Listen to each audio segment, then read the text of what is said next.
अधिक मास विशेष ऑफर्स फक्त कैलास अडगावकर ज्वेलर्समध्ये.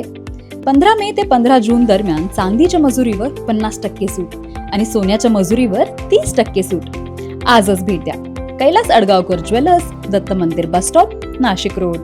पिंपळगाव खांब येथील नाशिक जुनीवाड परिसरात शनिवारी रात्री सुमारे 8 वाजण्याच्या सुमारास बिबट्याने वाळू ढेमसे यांच्या पाळीव कुत्र्यावर हल्ला करून त्याला फस्त केल्याची घटना घडली. या घटनेमुळे परिसरातील वाळू शेतकरी आणि नागरिकांमध्ये भीतीचं वातावरण निर्माण झाले. पिंपळगाव खांब, वडनेर, विटगाव आणि लगतच्या परिसरात गेल्या अनेक दिवसांपासून बिबट्याचा वावर असल्याची चर्चा असून यापूर्वी या भागात बिबट्याच्या हल्ल्यांच्या घटना घडल्या आहेत. तसेच पूर्वी 2 लहान मुलांचा जीव गेल्यामुळे दुर्घटनांमुळे नागरिकांमध्ये या अजूनही दहशतीचं वातावरण आहे. बिबट्याचा बंदोबस्त करण्यासाठी वन विभागाने त्वरित पिंजरा लावावा, यापूर्वी लावलेल्या दुर्घटनांची पुनरावृत्ती होऊ नये आणि नागरिकांच्या जीविताचे संरक्षण व्हावे अशी मागणी सामाजिक कार्यकर्ते सोमनाथ बोराडे यांनी केली आहे.